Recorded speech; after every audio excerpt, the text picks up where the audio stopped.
కాంగ్రెస్ భాజపా మధ్య నువ్వా నిన్న అన్న విధంగా పోటీ నెలకొన్న వేళ జేడీఎస్ చక్రం తిప్పనుందన్న అంచనాల నడుమ కర్ణాటక శాసనసభ ఎన్నికల ఓటింగ్ కొనసాగుతోంది. దావణగిరిలో పోలింగ్ సిబ్బంది కాంగ్రెస్కు అనుకూలంగా వ్యవహరిస్తున్నారంటూ భాజపా కార్యకర్తలు ఆందోళనకు దిగారు. దావణగిరి దక్షిణ నియోజకవర్గంలో కాంగ్రెస్ కార్యకర్తలు పలు ప్రాంతాల్లో ఇంటింటికెళ్లి డబ్బులు పంచారు. ఉదయం 11 గంటల వరకు 24% ఓటింగ్ నమోదైంది. ఎండల తీవ్రతను దృష్టిలో ఉంచుకుని ఉదయం నుంచే ఓటర్లు పోలింగ్ కేంద్రాల వద్ద బారులు తీరారు. ప్రధాన రాజకీయ పార్టీలకు చెందిన పలువురు ప్రముఖులు కూడా ఉదయాన్నే ఓటు వేశారు. జాతీయ స్థాయిలో అందరి దృష్టి కేంద్రీకృతమైన కర్ణాటక శాసనసభ ఎన్నికల పోలింగ్లో ఓటరు చైతన్యం వెలువరిస్తోంది. ఉదయం 11 గంటల వరకు 24% ఓటింగ్ నమోదైంది. ఎండల తీవ్రత వలన ఓటు ప్రాధాన్యతపై పెరిగిన అవగాహన ఏమో కానీ ఉదయం నుంచే ఓటర్లు పోలింగ్ కేంద్రాల ముందు బారులు తీరారు. వివిధ పార్టీలకు చెందిన పలువురు రాజకీయ ప్రముఖులు కూడా ఉదయాన్నే ఓటు హక్కు వినియోగించుకున్నారు. ప్రశాంత వాతావరణంలో ఓటు హక్కు వినియోగించుకునేందుకు వీలుగా ఎన్నికల సంఘం అవసరమైన అన్ని ఏర్పాట్లు చేసింది.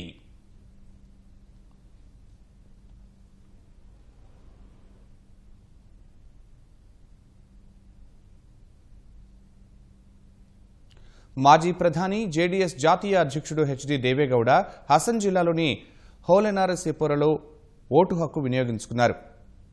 భార్య కుమారులతో కలిసి వచ్చిన గౌడ బూత్ నెంబర్ 244లో ఓటు వేశారు. తమ పార్టీ అధికారం చేపడుతుందని ఆశాభావం వ్యక్తం చేశారు. భారతీయ జనతా పార్టీ ముఖ్యమంత్రి అభ్యర్థి యడియూరప్ప శివమొగ్గ జిల్లాలోని షికారిపురలో ఓటు వేశారు.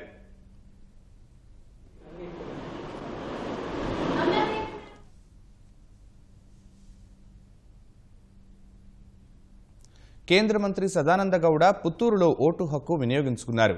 మాజీ ముఖ్యమంత్రి భారతీయ జనతా పార్టీ సీనియర్ నేత జగదీష్ షెట్టర్ హూబ్లీలో ఓటు వేశారు. కుటుంబ సభ్యులతో కలిసి వచ్చి ఓటు హక్కు వినియోగించుకున్నారు. హూబ్లీలో మూరుసావిర మఠ స్వామీజీ గురుసిద్ధ రాజయోగేంద్ర మహాస్వామి ఓటింగ్లో పాల్గొన్నారు. భారతీయ జనతా పార్టీ ఎంపీ శోభా కరాంద్లాజే బెంగళూరులోని డాలర్స్ కాలనీలోని సఖీ పింక్ పోలింగ్ కేంద్రంలో ఓటు వేశారు. మహిళల కోసం ప్రత్యేకంగా ఏర్పాటు చేసిన పింక్ పోలింగ్ కేంద్రంలో ఓటేయడం సంతోషంగా ఉందన్న శోభ తమ పార్టీ 130 స్థానాల్లో గెలిచి అధికారం చేపడుతుందని ఆశాభావం వ్యక్తం చేశారు.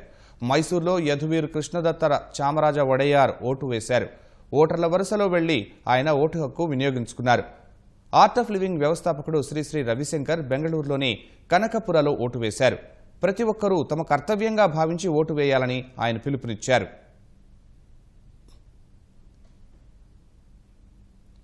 లోక్సభలో కాంగ్రెస్ పార్టీ నేత మల్లికార్జున ఖర్గే కలబుర్గిలో ఓటు వేశారు. భార్య రాధాబాయితో కలిసి వచ్చిన ఆయన బసవనగరలోని 108 పోలింగ్ కేంద్రంలో ఓటు హక్కు వినియోగించుకున్నారు. కాంగ్రెస్ పూర్తి మెజార్టీ సాధిస్తుందని ఆశాభావం వ్యక్తం చేశారు. మాజీ ముఖ్యమంత్రి వీరప్ప మొయిలీ ఓటింగ్లో పాల్గొన్నారు. చిక్కబళ్లాపురలోని పోలింగ్ కేంద్రంలో మొయిలీ దంపతులు ఓటు వేశారు.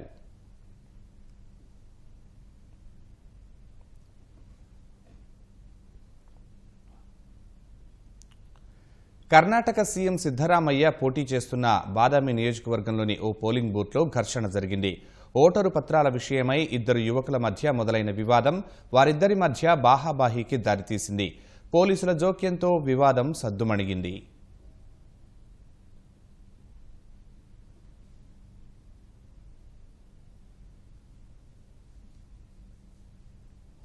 జేడీఎస్ రాష్ట్ర అధ్యక్షుడు కుమారస్వామి ఓటు వేయడానికి ముందు బెంగళూరులోని జయనగర్లో ఆది చుంచాన్గిరి మఠాధిపతిని కలిశారు. భార్యతో కలిసి వెళ్లి స్వామి ఆశీస్సులు తీసుకున్నారు. మరోవైపు బాదామిలో సీఎం సిద్ధరామయ్యపై పోటీ చేస్తున్న భారతీయ జనతా పార్టీ అభ్యర్థి శ్రీరాములు గోపూజ నిర్వహించారు. గోమాతకు పసుపు కుంకుమ పూసి పూజలు చేశారు. ఆ తర్వాత పోలింగ్ కేంద్రానికి వెళ్లి ఓటు వేశారు.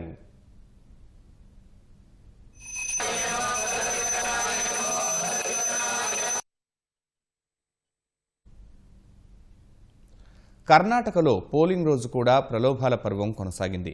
దావణగిరి దక్షిణ నియోజకవర్గంలో కాంగ్రెస్ కార్యకర్తలు ఓటర్లకు డబ్బులు పంచారు. కాంగ్రెస్ అభ్యర్థి శివశంకరప్పకు ఓటు వేయాలంటూ భాషానగర్, ఆజాద్ నగర్లో ఇంటింటికి వెళ్లి డబ్బులు పంచారు.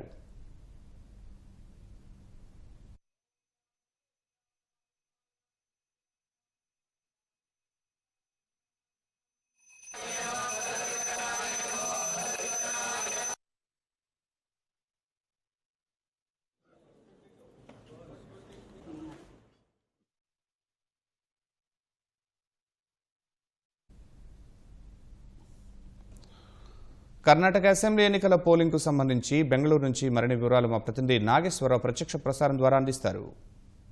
కీలకమైన పోలింగ్కు సంబంధించి ఇవాళ ఇప్పటికే సగం రోజు అయిపోయింది, సగం పోలింగ్ కూడా పూర్తయింది. ఓ రకంగా చెప్పాలంటే రాష్ట్ర వ్యాప్తంగా కూడా ఉదయం 7 గంటల నుంచి కూడా పోలింగ్ ప్రక్రియ ప్రారంభమైంది. సాయంత్రం 6 గంటల వరకు కూడా ఈ పోలింగ్ కొనసాగుతుంది. ఇప్పటికే దాదాపుగా 4-5 గంటలు పైన అవుతుంది పోలింగ్ ప్రారంభమయ్యి. మొత్తం మీద చూసుకున్నట్లయితే కర్ణాటక రాష్ట్రంలోని గ్రామీణ ప్రాంతాల్లో ఓటర్లు పెద్ద సంఖ్యలో ఓటు హక్కును వినియోగించుకుంటున్నట్లుగా కనిపిస్తూ ఉంది. గ్రామీణ ప్రాంతాల్లో, గ్రామీణ జిల్లాల్లో ఎక్కువగా ఉదయం నుంచి కూడా పోలింగ్ కేంద్రాల వద్దకు వచ్చి పెద్ద సంఖ్యలో ఓటు హక్కును వినియోగించుకున్నట్లుగా కనిపిస్తూ ఉంది. ఉత్తర కర్ణాటక అలాగే కోస్తా ప్రాంతంలో పోలింగ్ బాగానే నమోదవుతుంది. ఇక దక్షిణ కర్ణాటక, కన్నడ జిల్లాల్లో కూడా దాదాపుగా పోలింగ్ ప్రక్రియ ఊపందుకుంటుంది. ప్రధానంగా బెంగళూరు నగరానికి సంబంధించి అంత వేగం కనిపించట్లేదు, పోలింగ్ ప్రక్రియలో అంత వేగం కనిపించట్లేదు. ఉదయం నుంచి కూడా దాదాపుగా నగరంలో మొత్తం 28 నియోజకవర్గాలు ఉన్నాయి. ఇందుకు సంబంధించి ప్రతి చోట కూడా అంత పెద్ద స్థాయిలో ఓటర్లు అయితే పోలింగ్ కేంద్రాల వద్ద కనిపించట్లేదు. కొన్ని నియోజకవర్గాల్లో ఎక్కువగా మొత్తం 28 నియోజకవర్గాలు నగరంలో ఉంటే ప్రస్తుతం ఇది కృష్ణరాజపురం నియోజకవర్గం. ఇది కొంచెం గ్రామీణ ప్రాంతాలు, నగర వాతావరణం కలగలిసిన నియోజకవర్గం కావడంతో ఈ మాత్రమైన పోలింగ్ బూత్ల వద్ద జనాలు కనిపిస్తూ ఉన్నారు. మొత్తం మీద మొదటి నుండి కూడా బెంగళూరు నగరంలో ఓటింగ్ శాతం తక్కువగానే కనిపిస్తుంది. గడిచిన 2 ఎలక్షన్లలో కూడా 55% మించి పోలింగ్ నమోదవలేదు. 2013లో 52.8% మంది ఓటర్లు మాత్రమే ఓటు హక్కును వినియోగించుకున్నారు. ఈ బెంగళూరు నగరం అనేది చాలా కీలకం. మొత్తం మీద 224 నియోజకవర్గాలు కర్ణాటకలో ఉంటే 12% నియోజకవర్గాలు అంటే 28 నియోజకవర్గాలు ఒక్క నగరంలోనే ఉన్నాయి. అలాగే 18% మంది ఓటర్లు ఇక్కడ బెంగళూరు నగరంలో నమోదై ఉన్నారు. మొత్తం 89 లక్షల మంది ఓటర్లు బెంగళూరులో ఉన్నారు. అయితే ఈసారి ఎన్నికలకు ముందు ఓటింగ్ శాతం పెరుగుతుందన్నటువంటి అంచనాలు అయితే కనిపించాయి. ఎందుకంటే ఎప్పుడూ లేని విధంగా కేవలం ఈసారి ఎన్నికలకు ముందు దాదాపుగా 17.5 లక్షల మంది బెంగళూరు ఓటర్లు కొత్తగా నమోదు చేసుకున్నారు. దీంతో బెంగళూరులో ఓటింగ్ శాతం పెరుగుతుందేమోనని భావించారు. అయితే ప్రస్తుతానికైతే ఆ స్థాయి పెరుగుదల కానీ ఓటింగ్ శాతంలో మాత్రం కనిపించట్లేదు. 11 గంటల వరకు అందిన సమాచారం ప్రకారం 24% పోలింగ్ నమోదైంది. రాష్ట్ర వ్యాప్తంగా 24% పోలింగ్ నమోదైంది. నగరంలో కూడా దగ్గర అదే స్థాయిలో ఉండే అవకాశం ఉంది. మొత్తం మీద చూసుకున్నట్లయితే ప్రతిసారి ఎన్నికల్లో ఉధృతంగా పోలింగ్ జరిగితే కనుక 1 గంట సమయానికి దాదాపుగా 40 నుంచి 50% మధ్య పోలింగ్ నమోదయ్యే అవకాశాలు ఎక్కువగా ఉంటాయి. ప్రధానంగా ఎక్కువ మంది ఓటర్లు ఉదయం పూటే ఓటు హక్కును వినియోగించుకుంటారు. మధ్యాహ్నం 1 గంట నుంచి 3 గంటల వరకు ఓటింగ్ శాతం తగ్గుతుంది. ఆ తర్వాత 3-4 నుంచి ఓటింగ్ మళ్ళీ చివరిలో ఓటింగ్ ముగిసే సమయంలో కొంచెం పెరిగే అవకాశం ఉంది. ప్రస్తుతానికైతే దాదాపుగా ఇప్పటి వరకు 1 గంట వరకు ఎంత పోలింగ్ అయినటువంటి తుది ఫలితాలు రానప్పటికీ దాదాపుగా 40% పోలింగ్ అయినట్లుగా అంచనా వేసే అవకాశం కనిపిస్తూ ఉంది. ఎందుకంటే 2 గంటల క్రితం 11 గంటల సమయానికి 24% పోలింగ్ నమోదైంది. కాబట్టి ఇక అన్ని పార్టీలు కూడా ప్రధానంగా ఓటర్లను ఆకట్టుకోవడానికి ఈ ఎన్నికలను చాలా కీలకంగా తీసుకొని, ఈసారి జరుగుతున్నటువంటి ఎన్నికలను చాలా కీలకంగా తీసుకొని ఓటర్లను పోలింగ్ బూత్ల వద్దకు రప్పించడానికి విశ్వ ప్రయత్నాలు చేశాయి. ఎన్నికల షెడ్యూల్ విడుదలైనప్పటి నుంచి కూడా హోరాహోరీ ప్రచారాన్ని నిర్వహించాయి. వారి ప్రచారాన్ని లేకపోతే వారి పార్టీ విధానాలని ప్రజలు ఏ విధంగా నమ్మారు, ఏ పార్టీకి మద్దతిస్తారు అనేది మే 15వ తారీఖు తెలుస్తుంది. అందుకు సంబంధించి వారు ఎవరిని ఎన్నుకుంటున్నారు అనేది ఇప్పుడు ప్రస్తుతం ఓటింగ్ రూపంలో కొనసాగుతూ ఉంది. మొత్తం మీద 2 పార్టీలు కూడా ఇక్కడ కర్ణాటక ఎన్నికలు ఈ స్థాయిలో ఆసక్తి రేకెత్తించడానికి కానీ లేకపోతే జాతీయ స్థాయిలో దేశవ్యాప్తంగా రాజకీయ వర్గాల్లో కర్ణాటక ఎన్నికలపై ఆసక్తి ఉండడానికి కానీ ప్రధాన కారణం ఏంటంటే జాతీయ స్థాయిలో ప్రధాన ప్రత్యర్థులైనటువంటి కాంగ్రెస్, భారతీయ జనతా పార్టీ రెండూ కూడా ఇక్కడ నేరుగా తలపడుతున్నాయి. ఈ రాష్ట్రంలో నేరుగా తలపడుతుండటంతో ఇక్కడ వచ్చే ఫలితం రేపు 2019లో జరిగేటువంటి సాధారణ ఎన్నికలను ప్రతిబింబిస్తుందనేటువంటి ఒక అభిప్రాయం కూడా ఉంది. ఎందుకంటే ఇక్కడ కూడా ఈ రెండు పార్టీలే ప్రధాన ప్రత్యర్థులుగా ఉన్నాయి కాబట్టి ఆ ఫలితం ప్రతిబింబిస్తుంది అనేటువంటి అభిప్రాయం ఉంది. అంతేకాకుండా ఈ రాష్ట్రం అనేది 2 పార్టీలకు సంబంధించి చాలా కీలకమైనదిగా చెప్పుకోవాలి. ప్రస్తుతం అయితే 2013లో 122 స్థానాలు సాధించి కాంగ్రెస్ పార్టీ అధికారంలో కొనసాగుతూ ఉంది. అంతకంటే ముందు భారతీయ జనతా పార్టీ ఇక్కడ అధికారంలో ఉంది 2008 నుంచి 2013 వరకు. 1985 నుంచి ఇక్కడ కర్ణాటకలో ఏ పార్టీ కూడా రెండోసారి అధికారాన్ని చేపట్టలేదు, వెనువెంటనే అధికారాన్ని చేపట్టలేదు. ప్రతిసారి కూడా అధికారం చేతులు మారుతూనే వచ్చింది.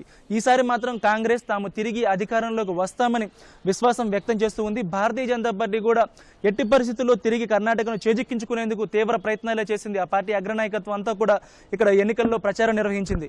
దీంతో రెండు పార్టీలు చాలా విశ్వ ప్రయత్నం చేశాయి కాబట్టి ఓటర్ల తీర్పు ఏ విధంగా ఉండబోతుంది అనేది చాలా ఆసక్తికరంగా కనిపిస్తూ ఉంది. కేవలం ఈ ఫలితం కేవలం కర్ణాటకకు మాత్రమే కాదు, జాతీయ రాజకీయాలను కూడా చాలా వరకు ప్రభావితం చేసేటువంటి అవకాశం ఉంది. కాబట్టి ప్రతి ఒక్కరూ కూడా కర్ణాటక ఎన్నికల ఫలితాలపై ఆసక్తిగా ఎదురు చూస్తున్నారు.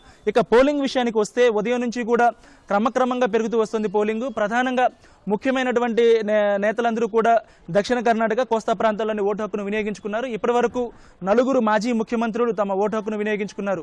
మాజీ ప్రధానమంత్రి ముఖ్యమంత్రి అయినటువంటి హెచ్డి దేవగౌడ హసన్లో తన కుమారుడు పెద్ద కుమారుడు రేవణ్తో కలిసి ఓటు హక్కును వినియోగించుకున్నారు. ప్రస్తుత ముఖ్యమంత్రి కర్ణాటకకు సంబంధించిన ప్రస్తుత ముఖ్యమంత్రి సిద్ధరామయ్య ఇప్పుడు తన ప్రాతినిధ్యం వహించినటువంటి ఇప్పటివరకు తన ప్రాతినిధ్యం వహించినటువంటి వరుణ నియోజకవర్గంలో ప్రస్తుతం ఆయన కుమారుడు అక్కడ పోటీ చేస్తున్నారు. అక్కడ సిద్ధరామయ్య ఓటు హక్కును వినియోగించుకున్నారు. యడ్యూరప్ప తన ప్రాతినిధ్యం వహించినటువంటి షికారిపురాలో, శివమొగ్గ జిల్లాలో షికారిపురాలో ఆయన ఓటు హక్కును ఇంకొద్దిసేపటి క్రితం వినియోగించుకున్నారు. ఇక మాజీ ముఖ్యమంత్రులు సదానంద గౌడ, జగదీష్ షెట్టర్ కూడా నగరంలో తమ ఓటు హక్కును వినియోగించుకున్నారు. సాయంత్రానికి ప్రస్తుతానికైతే పెద్దగా భారీ స్థాయిలో పోలింగ్ జరగలేదు కాబట్టి ఓటర్లు నాడి ఎటువైపు ఉంది, ఏ పార్టీ వైపు మొగ్గు చూపారనే దానిపై రాజకీయ పార్టీలు తమకు తోచిన విశ్లేషణలు చేసుకుంటూ ఉన్నాయి. ఇక ఇంకా 6 గంటల సమయం ఉంది కాబట్టి ఒకవేళ సాయంత్రానికి ఓటింగ్ శాతం కానీ పోలింగ్ శాతం కానీ పెరుగుతుందేమో చూడాల్సి ఉంది. భారత వాతావరణ శాఖ ఇచ్చిన అంచనాల ప్రకారం ఇవాళ వర్షం వస్తుందని చెప్పినప్పటికీ బెంగళూరు నగరంలో మాత్రం చాలా ఎక్కువగా ఎండ కాస్తూ ఉంది. ఈ పరిస్థితుల్లో పోలింగ్ ఆటంకాలు కూడా లేని కారణంగా ఒకవేళ సాయంత్రానికి ఏమన్నా పోలింగ్ పెరుగుతుందేమో అనేటువంటిది పరిశీలించాల్సి ఉంది. ఇప్పటి వరకు చూసుకున్నట్లయితే పెద్ద సంఖ్యలో నగరంలో మాత్రం ఓటర్ల సంఖ్య తక్కువ ఉన్నప్పటికీ యువత మాత్రం పెద్ద సంఖ్యలో వచ్చి ఓటు హక్కును వినియోగించుకున్న పరిస్థితి అయితే మనం గమనించాం. ఇది ఇక్కడ ఉన్నటువంటి ప్రస్తుత తాజా పరిణామాలు. కర్ణాటక నుంచి కెమెరామెన్ కేశవ్తో నాగేశ్వరరావు, ఈటీవీ న్యూస్.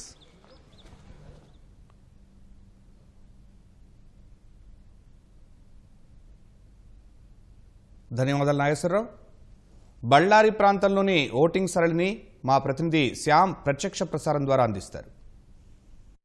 సాగుతున్నాయి. ఉదయం 7 గంటలకే ఎన్నికల ప్రక్రియ ప్రారంభమైంది. ఉదయం 7 గంటల నుంచినే పెద్ద ఎత్తున ప్రజలు తరలి వచ్చి తమ ఓటు హక్కును వినియోగించుకుంటున్నారు. అయితే మధ్యాహ్నం బాగా ఎండగా ఉండడం, భోజన విరామ సమయం కూడా కావడంతో కొంత పోలింగ్ కేంద్రాల వద్ద చాలా పలుచగా కనిపిస్తున్నారు. ప్రస్తుతం మనం వాడ్ల హై స్కూల్ వద్ద ఉన్నాము. ఈ వాడ్ల హై స్కూల్ దగ్గర 3 పోలింగ్ కేంద్రాలు ఉన్నాయి. ఒక కేంద్రంలో మాత్రం నిర్మానుష్యంగా కనిపిస్తుంది.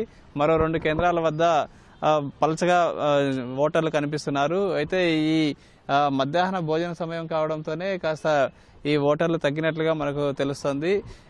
దీంతో పాటు మొత్తం బళ్ళారి జిల్లాలో 9 నియోజకవర్గాలు ఉన్నాయి. 9 నియోజకవర్గాల్లో బళ్ళారి సిటీ, బళ్ళారి రూరల్, సిరుగుప్ప, కంప్లి, విజయనగర, హగిరి బొమ్మనహల్లి, హడగలి, కూడ్లిగా, సండూరు ఈ 9 నియోజకవర్గాల్లో కూడా హోరాహోరీగా అధికార కాంగ్రెస్ పార్టీ కానీ లేదంటే ప్రతిపక్ష బీజేపీ కానీ తమ అభ్యర్థులను గెలిపించుకోవడానికి సర్వశక్తులు ఒడ్డుతున్నాయని చెప్పొచ్చు. ఇటు ఈ బళ్ళారితో పాటు బళ్ళారి రూరల్ ఈ 2 కూడా చాలా ప్రతిష్టాత్మకంగా కనిపిస్తున్నాయి. ఎందుకంటే ఇటు గాలి సోదరుల ప్రభావం ఈ జిల్లా పైన ఉంటుంది. బళ్ళారి జిల్లాలో ఈ గాలి సోదరులు తమ అభ్యర్థులను గెలిపించుకోవడానికి వీటిని చాలా ప్రతిష్టాత్మకంగా భావిస్తున్నారని చెప్పొచ్చు. ప్రధానంగా బళ్ళారి సిటీ, బళ్ళారి రూరల్, విజయనగర, కంప్లి, సిరుగుప్ప ఈ 5 నియోజకవర్గాల్లోనూ గాలి సోదరుల ప్రభావం ఎక్కువగా ఉంటుందని భావిస్తున్నారు. దీంతో పాటు బొమ్మనహల్లి, హడగలి, కూడ్లిగా వీటిల్లో కూడా తమ అభ్యర్థులను గెలిపించుకోవడానికి మొత్తం 9 నియోజకవర్గాలు బళ్ళారి జిల్లాలో ఉంటే కేవలం ఒక నియోజకవర్గం మినహా 8 నియోజకవర్గాల్లో ఈ అభ్యర్థులు బీజేపీ అభ్యర్థులు పోటీ చేస్తున్నారు. ఈ 8 నియోజకవర్గాలను కైవసం చేసుకోవాలని చెప్పి బీజేపీ పార్టీ భావిస్తుంది. ఈ మిగిలిన ఈ 9 నియోజకవర్గాలను కైవసం చేసుకోవాలని అధికార కాంగ్రెస్ పార్టీ ప్రయత్నం చేస్తోంది. దీంట్లో జేడీఎస్ కూడా తమ ఉనికిని కాపాడుకోవడానికి ప్రయత్నిస్తుంది. జేడీఎస్ కూడా దాదాపు 3 నియోజకవర్గాల్లో చాలా బలంగా కనిపిస్తుంది. ఇటు బీజేపీనా లేదంటే కాంగ్రెసా జేడీఎస్ అనేది ఓటర్లు ఈరోజు తమ నిర్ణయాన్ని తెలపనున్నారు. ఈ ప్రధానంగా బళ్ళారి జిల్లాలో తెలుగు వాళ్ళు ఎక్కువగా ఉంటారు. తెలుగు ప్రజలు ఓటు హక్కును వినియోగించుకుంటున్నారు. తెలుగు ప్రజల నిర్ణయం ఏ విధంగా ఉంటుంది అనేది వేచి చూడాల్సి ఉంటుంది. ఈ నెల 15వ తేదీన ఈ ఎన్నికల ఫలితాలు వెలువడనున్నాయి. 15వ తేదీన ఈ అభ్యర్థుల భవితవ్యం తేలనుంది. అయితే ఏపీకి ప్రత్యేక హోదా ఇవ్వలేదు కాబట్టి అధికార భాజపాను ఓడించాలని చెప్పి కేంద్రంలో ఉన్నటువంటి అధికార భాజపాను ఓడించాలని చెప్పి తెలుగుదేశం పార్టీ పిలుపునిచ్చింది. ఇటు కొంతమంది తెలుగుదేశం పార్టీ నాయకులు కూడా ఈ బళ్ళారి జిల్లాలో ప్రచారం నిర్వహించారు. అయితే ఈ ప్రభావం ఎంతవరకు ఉంటుంది అనేది వేచి చూడాల్సి ఉంటుంది. అయితే తెలుగు ప్రజల ఓటే కీలకం కానుంది. తెలుగు ప్రజలు ఎటువైపు మొగ్గుతారు అనేది వేచి చూడాల్సి ఉంది. మొత్తానికైతే బళ్ళారి జిల్లాలో ఇప్పటి వరకు ప్రశాంత వాతావరణంలో ఎన్నికలు జరుగుతున్నాయి. మధ్యాహ్నం 1 గంట అయినా కూడా ఎన్నికలు ఇప్పటి వరకు ప్రశాంతంగా సాగుతున్నాయి. ఇది ఇక్కడ ఉన్నటువంటి తాజా పరిస్థితి. Over to studio.